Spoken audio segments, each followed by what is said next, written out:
Okay. So in today's session, first of all, good morning to everyone.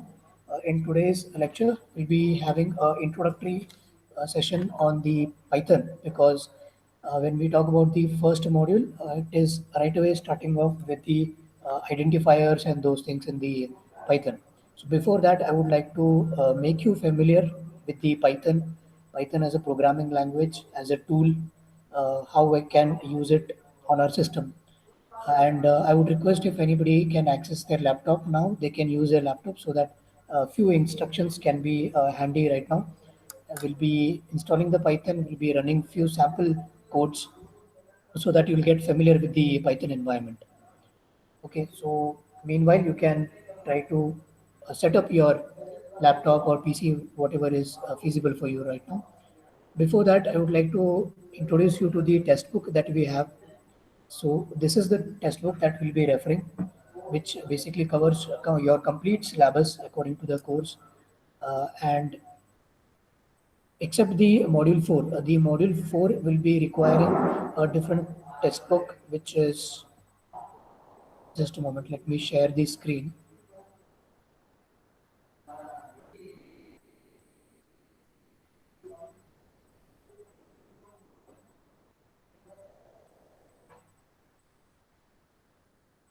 Okay, so are you guys able to see the screen now? Yes, sir. Okay, so this is the textbook that we'll be referring throughout our subject in this course. And except the module 4 will be requiring another book. But as far as this book is concerned, four modules, module 1, 2, 3, and 5 will be covered, and it is thoroughly covered in this particular textbook itself. So, but like I said in the previous class, this textbook is not available presently in our library.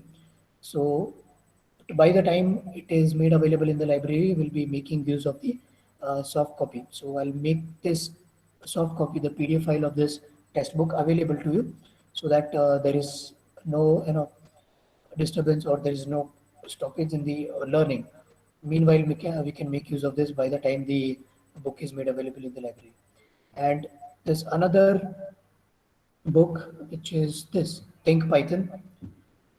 Uh, this book will be requiring when we'll be dealing up with the fourth module. Only part of maybe 3 or 4 chapters from this book would cover our fourth module, which is, let me get back to the syllabus. Yeah. So module 1, Python basics, flow control functions will be covering with the first textbook. Module 2 also from the first textbook. Module 3 also from the first textbook. And the module 4, which is only classes and objects and functions and methods, and also inheritance. This will be covering from the textbook number 2. And also the web scraping and working up with a few documents like spreadsheets, PDF, Word documents, CSV files, and JSON files will be again referring chapters from the textbook 1. So this is our textbook 1 that is written by the author Al Swigart. The book titled Automate the Boring Stuff with Python. So as the title is interesting, the content inside the book is also interesting, and the textbook is written in such a way that it can be adopted by any beginner or the person who have absolutely zero knowledge about Python.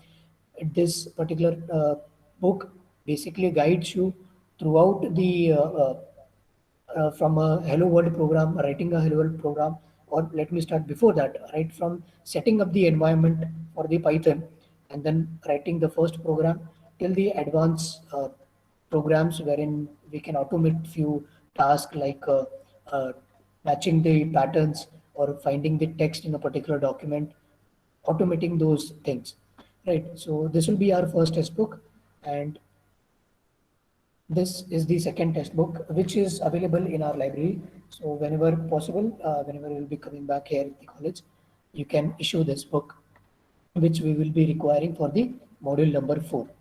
So the title of the book is The Think Python, How to Think Like a Computer Scientist, and it's written by Alan B. Downey. Fine. So starting off with the first, actually not first module, but before first module, because like I mentioned, in the first module we'll be directly starting up with a few entering the expressions into the interactive shell and all. So before that, we will set up the Python environment. We'll see what is this interactive shell. So let me open the test book here for you, and we'll move up to the section. Let me zoom in it. I hope the content is readable to you. So before starting off with the first module, today what we'll do is we'll set up the environment so that whatever few small programs we see here in the book, we can actually able to view it, visualize it in, and you can do it on your own system as well, right? So those who have the laptop, they can make use of it. So starting off with a few basic things, I would like to know from you guys that what do you mean by programming? Not just as a Python programming, in very broad term, in general term.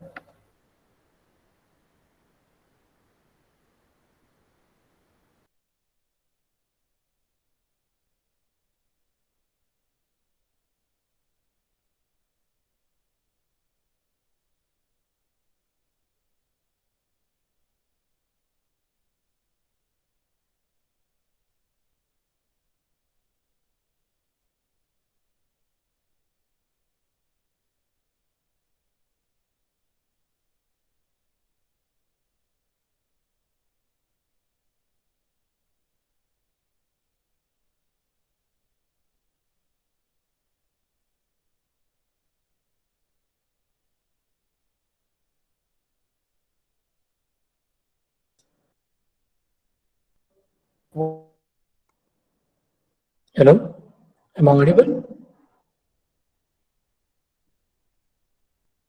Yes, sir. Am I audible now? What is Yes, programming sir. according to you? Anybody, you can unmute.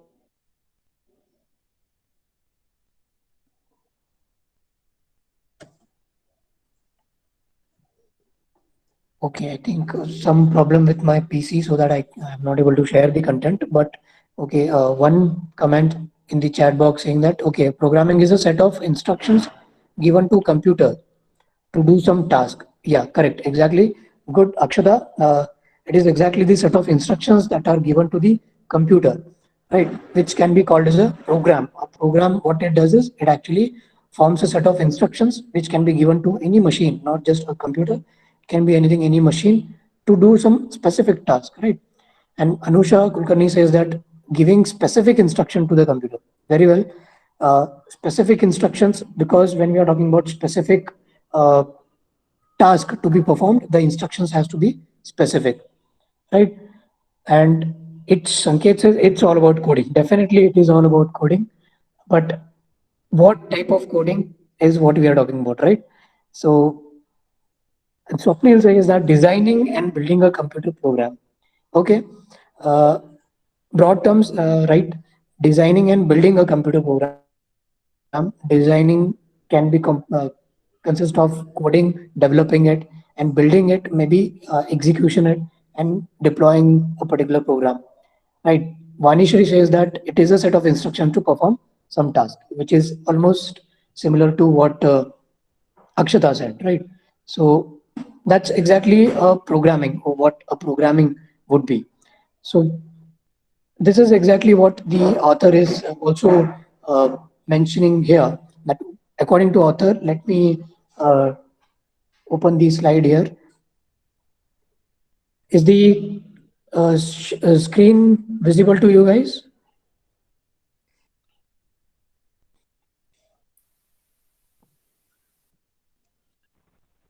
No, sir. Okay, just a minute.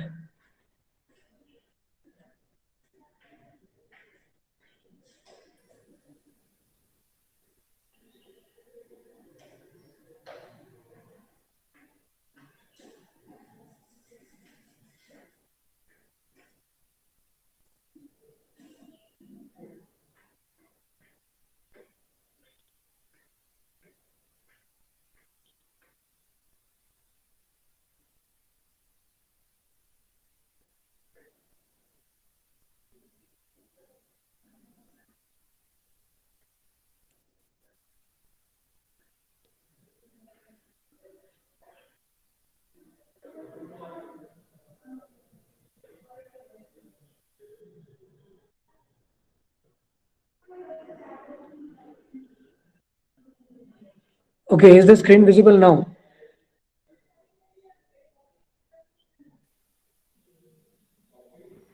No, sir. No, sir. No.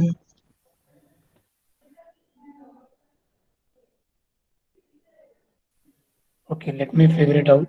Hold on. Meanwhile, what you guys can do is you can open your PC if you have your laptop with you. Those who have, they can make use of it so that today we'll be able to set up the Python environment and these small the programs, few sample programs which are given in the test book, we can actually able to visualize those programs, right? So those can be useful to us. Uh, so those who have laptop with you right now, they can make use of it. Meanwhile, I'll set up again and I'll share the screen with you. Okay, sir.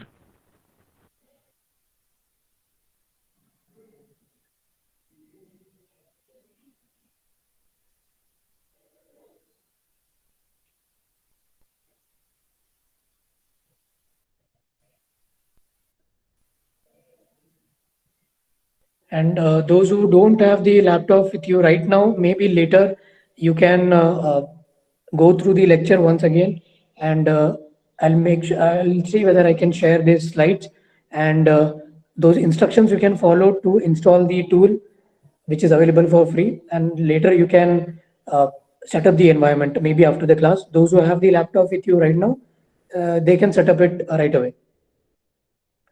Okay, I think I should be able to share the screen now. Is the screen available now? Yes, sir. Okay, fine. So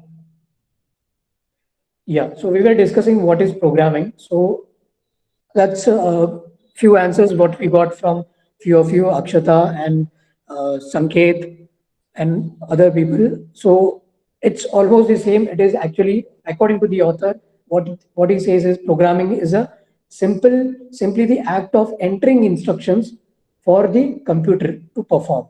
Now this performing, it can be any task, any specific task, right? Maybe, for example, let's say I want to add two numbers starting with small numbers, right?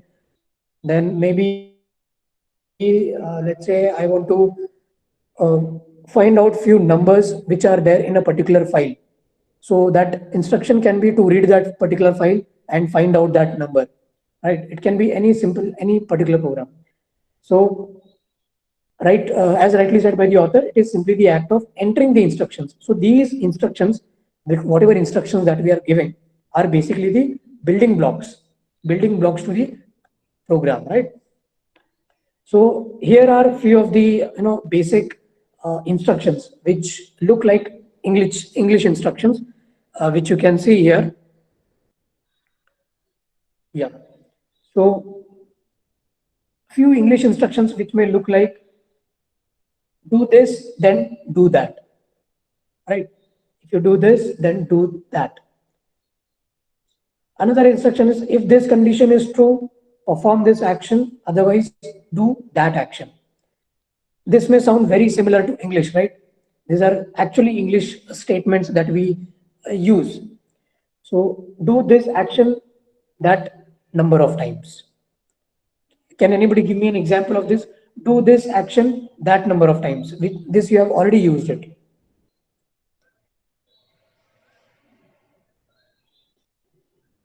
Can anybody give me an example? Simple example. While loop. While loop. Very good. While loop. So in what happens in a while loop is if a particular statement is a true, if a particular condition is true, then we perform few set of instruction, few number of times, repeatedly, right? So this is the same example, but what we do in maybe C++ language or C language is we use a particular syntax. If it is a while loop, we use for while syntax. If it is a for loop, we use for proper for syntax, which is predefined. Right. We will see how those syntax are different here in Python and how is Python more flexible, why it is called as a flexible language. So another example can be keep doing that until this condition is true. Like you said the example, do while or a while loop, right? So these combination, when you combine these building blocks, these are nothing but the instructions. When we combine these building blocks to implement more intricate decisions, which can be more complicated or maybe very specific, like one of you mentioned, it can be a specific task. Like, for example, here are a few programming instructions which are nothing but the source code. These are the code, these are the instructions what we call as a source code, right? So let us quickly see an example, what is this example is all about, and then later we can see how it operates, right? What is the flow of it. So starting at the top, the Python software runs each line of code, that is here, each line of code, and some lines are run only if a certain condition is true. If the condition is false, otherwise the statement below it will not get executed. Simple programming, what you have seen in maybe programming in data structures lab or any other lab, simple way, right? So let's say we have this program. We have a program, let me highlight it. Okay, we have this program, which the first line says that it's a password file. Is the content visible to everybody? Yes, sir. Yes, sir. Okay, let me more zoom it in so that it's more clear. Yeah. So first line says that the password file is equal to, assume that this code is written into a particular Python environment. Okay, and password file is equal to open parenthesis, and in that file we are assigning a particular file to the password file. That file name is secret password file.txt. It's a text file.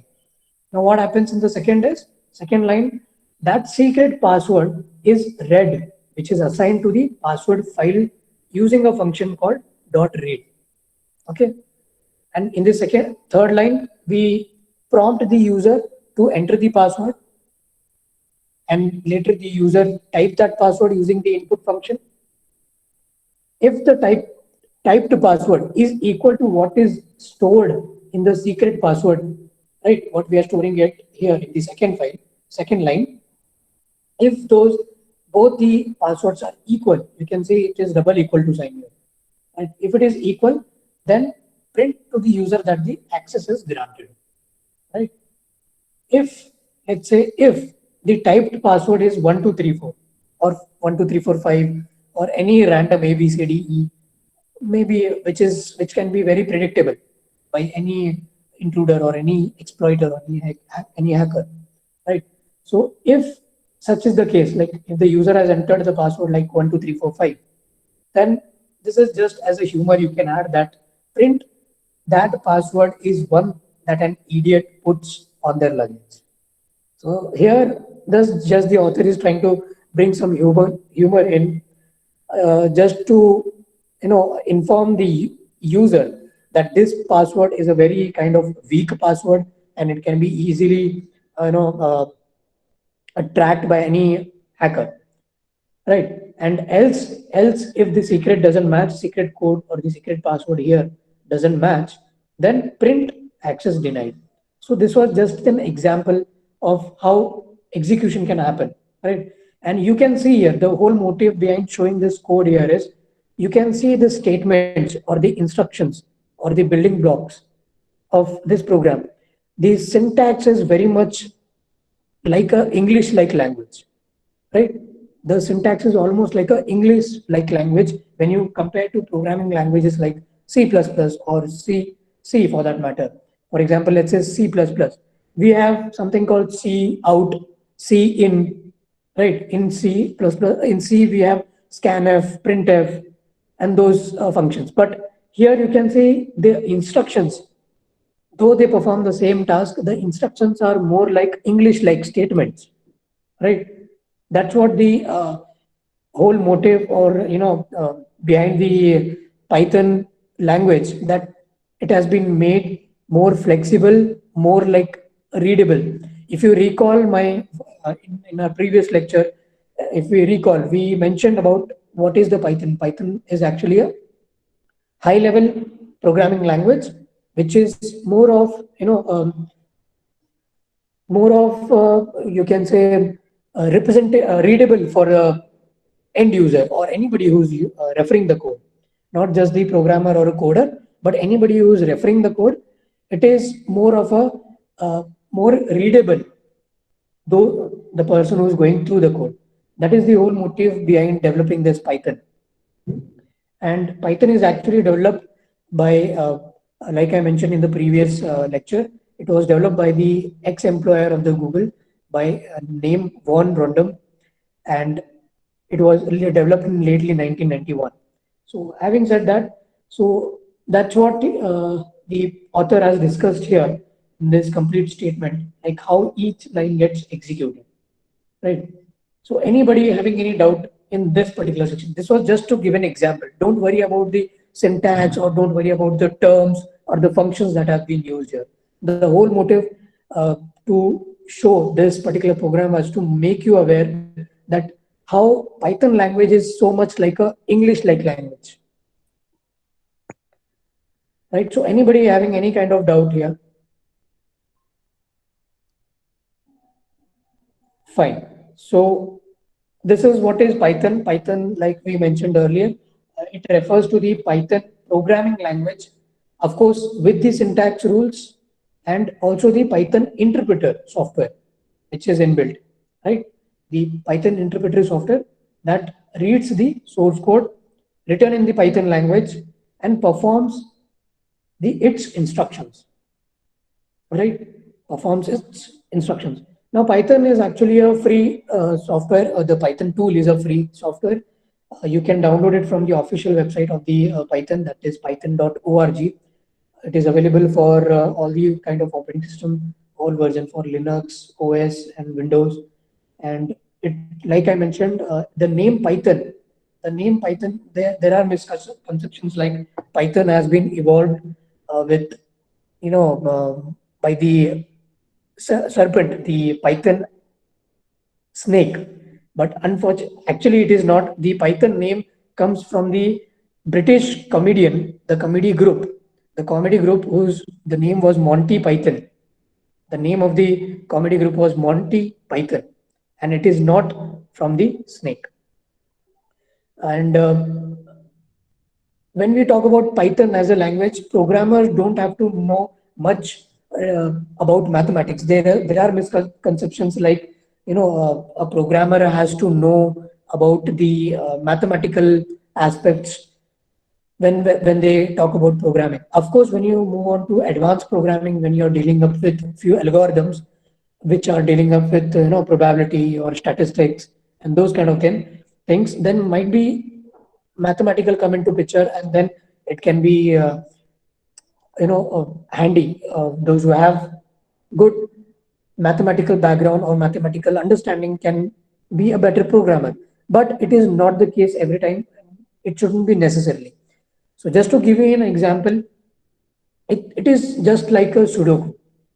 So Sudoku is actually not mathematics. Agree? Yes or no? Just put it in the chat box, or if you disagree with me, let me know. Sudoku is not at all a mathematics, right? There is no maths that we are doing. I hope everybody have at least in their lifetime have solved Sudoku once, at least once.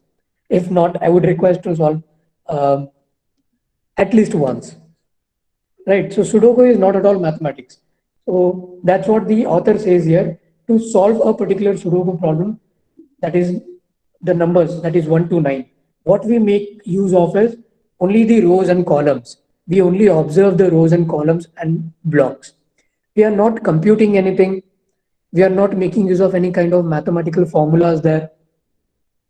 So there are just numbers, but it is not mathematics, right? So that's what the author is trying to bring here, is like being good at programming isn't that different from being good at solving Sudoku puzzles, right? So what we see here in the Sudoku, if you can see the two Sudoku structures here, one which is incomplete, which is you can say the starting level, and one which is solved. It is actually the same. So, but what we usually do it, for example, let's say this, the 5, the element 5, the number 5 here, the first block, in the first block, the 5 appears in the top left of the Sudoku puzzle, and it cannot appear elsewhere in the top row. Those who know about the Sudoku, they can relate it to it, that the number 5 here, it cannot come to the the first row, the top row. And at the same time, this number 5 cannot come in the column, in the same column, right? In the same column and in the same row. And also at the same time, this number 5 cannot come again in the same block. The block is actually a 3 by 3 square, right? So same number, not just 5, any number, any specific number, it cannot come in the same line. That means it cannot come in the same row, and it cannot come in the same column, and also at the same time it cannot come again in the same block, that is the 3 by 3 block, right? So having said that, you can clearly observe now that 5 is here. Now the 5 is here, so it is quite evident that 5 will not come here, or let's say here, or anywhere in this complete row wherever there are blanks. Agree? And also at the same time, when we talk about the second row, let me come to the second row. Second row, you can see, take the same example. We have 5 here. So it is quite evident that wherever blanks are there, 5 will not come in the second row anywhere else. Now let me come to the third row. Third row here, there is one blank here in the first block, but like we said, 5 cannot come again in the same row or the same column or the same block. So moving on here, 5 again cannot come here in all these three places, because we have 5 here in the same block, right? So now we have 2 blocks remaining here, this block and this block. Let me scroll down. Yeah. So this cell and this cell, let me call this as a cell. We have 2 options left, that 5 can come either in this cell or it can come in this cell, right? But when we observe this complete column, you can see here that this complete column, there is no 5, and in this particular row, you can see there is 1 5 here in the lowest right bottom block. You can see there is 5 here. So it is quite evident that 5 will not come here also. So there is only one possibility that 5 can come here. And likewise, you can see in the solution table, I have kept the solution table here, so that you can observe 5 has been placed here. So this was kind of very easy, because there was a lot of data that was already available to pinpoint what actually the number which will come in this particular cell, right? So hope those who already have gone through, those who know what is Sudoku, they can clearly relate it to this and can be very easily understood. Those who have not, you can look up to this example and look up to the solution which is given for this particular Sudoku, and you can clearly make out. And I would suggest once at least you can solve Sudoku, so that it can be easier for you to understand this. So moving forward, now I want to make you familiar with the Python as an environment. So what you can do is, I hope people, those who are having laptop, might have set up their laptop now and they're with their laptop. So what you can do is, you can simply go to the python.org website. Those who don't have their laptop with you, let me show you this. If you click on the link here, I'll be making you available this. You will be directed to the Python official website. Is this visible to you? The screen is visible to you? The Python screen. Yes, sir. Okay. So as you can see, I have been redirected to the python.org downloads file, and those who have the laptop with you right now, they can do it along with me, so that whatever we'll be doing a small program here, and it can be understood. Those who don't have, they can make use of this lecture, and later they can set up this environment. So you can see here in the website, we have options to download for Windows, for Linux, for Mac OS and other operating system in case if you are using like Ubuntu and all. So here for me, I'm using Windows, and for Windows, they have given direct link for Python 3.8.5 version. Okay, so I would suggest to download Python 3 or above, because whatever programs that we are going to do according to the test book, prescribed test book, those all programs are compiled and executed successfully in the Python 3 version. So in case if you are using Python 2, those programs may give you some kind of errors, maybe with respect to syntax or any other error. Right, so I would suggest to download the 3 and above version. It can be 3.2, 3.8, 3.6, anything, whatever your system supports.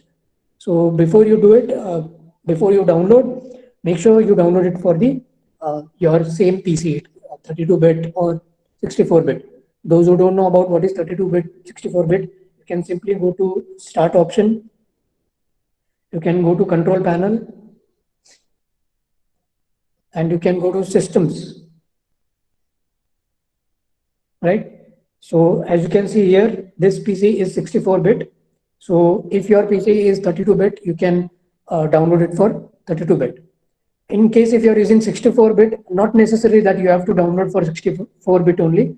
If you are using 64-bit system, you can actually use 32-bit Python also, no problem with that. But I would suggest to have 64-bit Python version, not a problem. Okay, let me close this and let me move on with clicking on download Python. I would download the latest version 3.8.5, and you can see the download has been done here. It's actually a 25 MB file, just 25 MB file, and it will be ready for download. So you can see here I've already downloaded. The moment you click here, it will give you the window for to run and install the Python environment. Right. So since I have already installed, I'll cancel this. But those who are doing it right now, you can simply click on run and say next.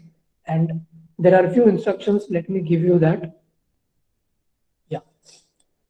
So these were the instructions I was talking about. There is one warning which has been given by the author also, that be sure to download a version of Python 3, such as Python 3.4 and above, because the programs in this book are actually written in the Python 3, right?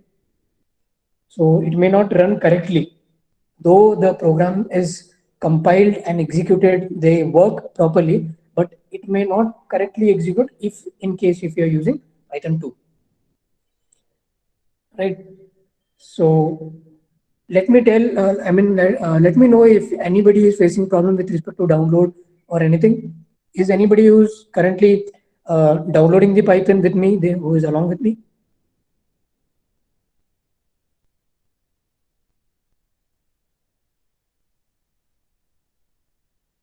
Anybody facing any problem with respect to downloading the file?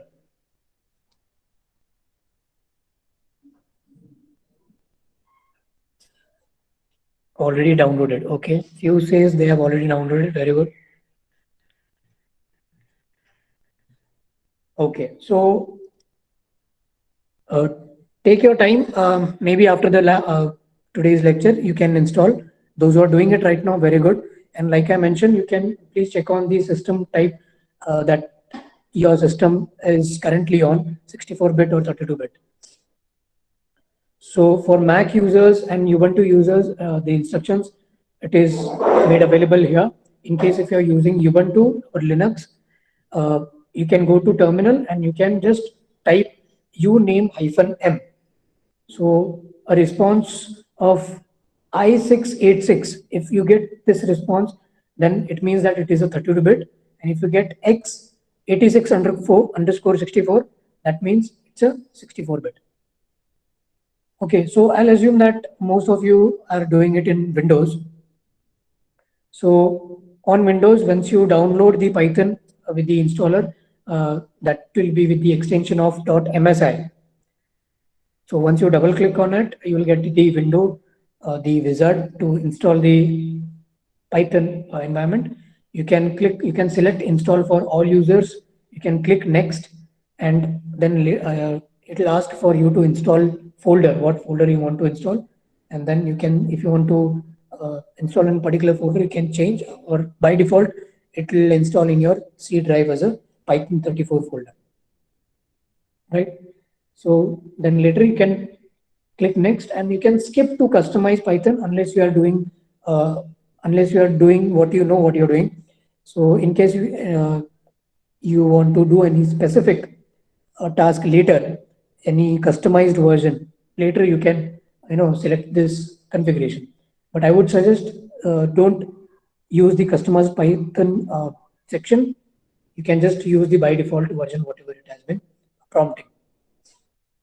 So other instructions same. In case if you are using Mac OS, the instructions are given here on Macintosh, and then for Ubuntu, for terminal, the instruction code are given for the terminal also. So having said that, let's say we start with the IDLE. IDLE is actually the interactive development environment for the Python, right? So starting with the IDLE, that while the Python interpreter is the software that runs on the Python program, the IDLE, or in some cases also known as IDE, it's a software that is where you'll be entering your programs, and it morely works like a processor. The programs that you write, it will be executed there, and output will be available there. So let me, since I have installed the Python, let me show you the Python environment. I'll just go to Windows, Start, and click type IDLE, and I'll get Python. So since you can see, I have installed Python 3.8 with 32-bit version. So I'll just put enter, and what you will be able to see is something like that. You'll be able to see this instructions, something like this, which is nothing but your interactive shell. This will be our interactive shell. So no matter which operating system that you are running, this IDE environment remains same, right? This will be the first appearance that you will be able to see on your blank screen of your interactive shell. So I've clicked on the IDLE. Let me do it once again for you. The moment I click on IDLE, I'll get this window, right? So this is my interactive shell. Don't worry about the syntax that we get here. These are just the system instructions, few timestamps and those things. Like you can see here, basically, here in the textbook, it is given Python 3.4 because the author was using the Python 3.4. And a few system configuration files, Windows 32 type, and copyright, credits, and license, and so on. Few information which are not much relevant to us, but here you can see, for me it is showing Python 3.8 because I'm using Python 8, right?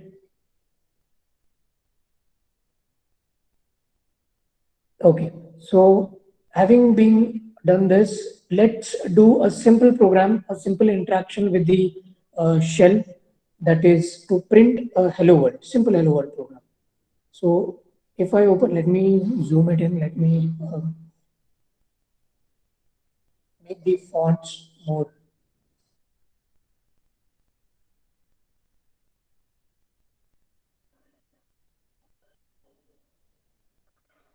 Okay, fine. Is the screen visible to you? Is the shell visible to you? Yes, sir. Okay, fine. So what we'll do is we'll give a simple instruction to print a hello world program. To print a hello world, that's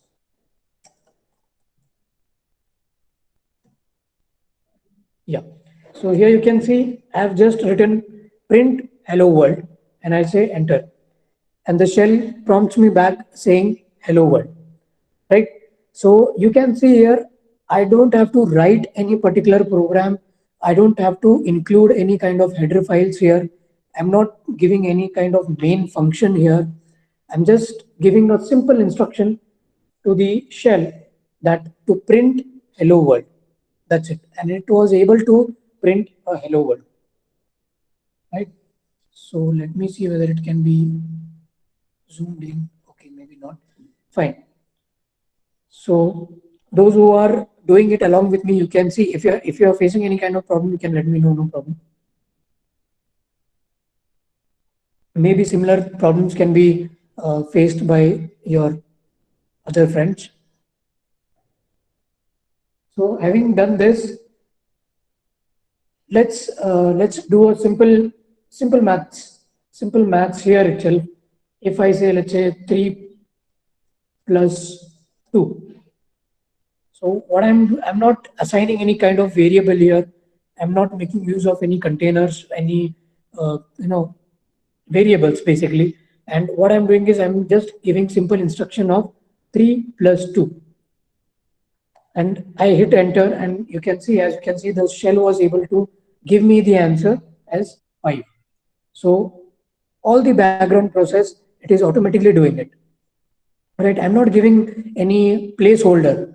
I'm not giving a variable called sum or variable called, I'm not giving any kind of instruction like sum is equal to a plus b or x plus y, anything like that. I'm just giving a simple expression 3 plus 2, and after hitting the enter, you can see the shell was able to give me the computational answer. It is computing at the back, at the same time also it is printing the result and it is showing me, right? So this is the small interaction that we were able to do with the interactive shell here. So this was just for the example that I shown. So in the next lecture, we'll be taking up with another example. We'll learn about these things, how the shell was able to execute these commands, these expressions without writing any particular program, right?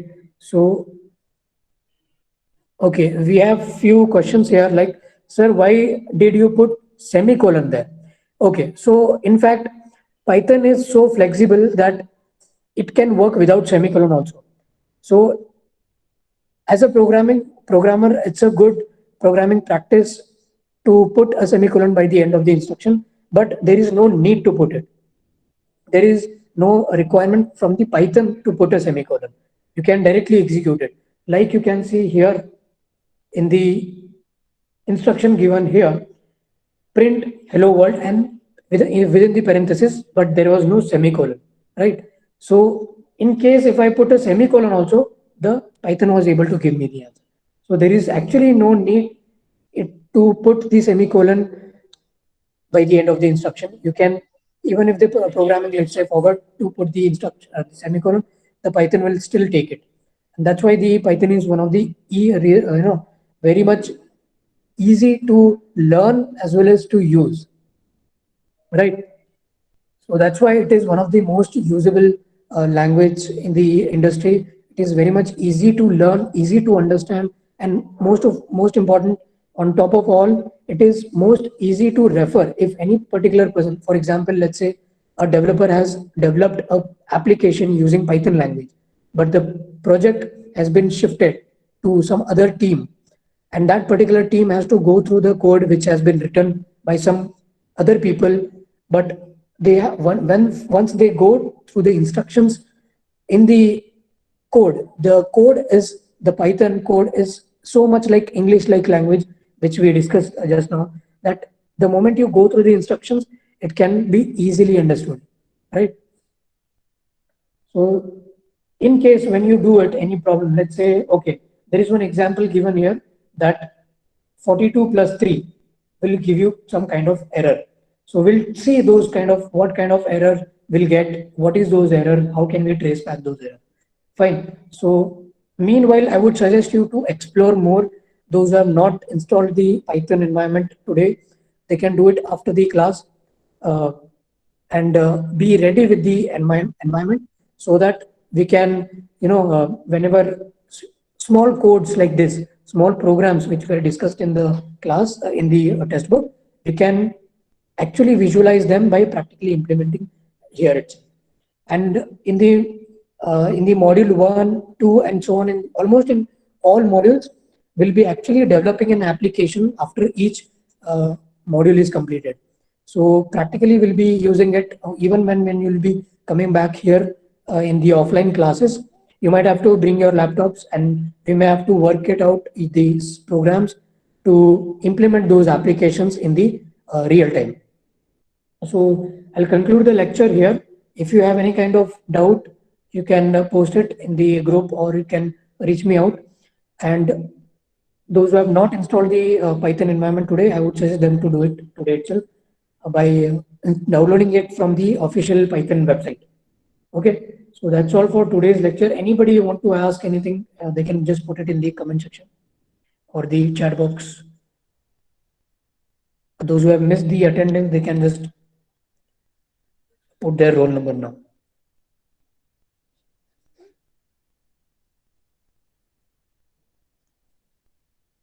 Okay, so was this session helpful to you? Was this easy to understand?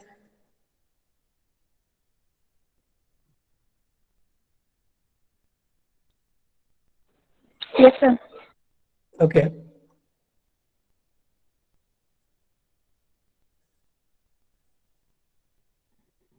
What about others? Any? Yeah, you can put it in the chat box. Whatever we did right now, installing the Python, anything, any doubt, or was it easy? We didn't. Correct. It is actually very easy, right? We are not installing any kind of, you know, virtual virtual operating system or any virtual tool to install any kind of compiler or anything. We just installed a Python software, Python tool, and we have inbuilt shell inside the Python tool, which is called ideally or interactive development environment. And simply giving the command, we were able to execute it and perform the task whichever we were wanting to do by the shell. Right, so we'll have such more example in the next class. By that time, I would again suggest those who have not installed and made the environment ready, you can do it once you are, once you have your laptop or system with you. And I can understand if you might have been to your, native, you might not be in a position to work on the laptop, but those who have, please make a use of it. And once you come back, of course, there's whatever work that we have done, you can save it, and it will be handy when we actually implement a application, a full-fledged application using this Python language. We'll be using this environment itself, this Python tool itself, whatever version, it can be 3.4, 3.6, 3.8, or any version. But I would suggest keep it Python version above 3.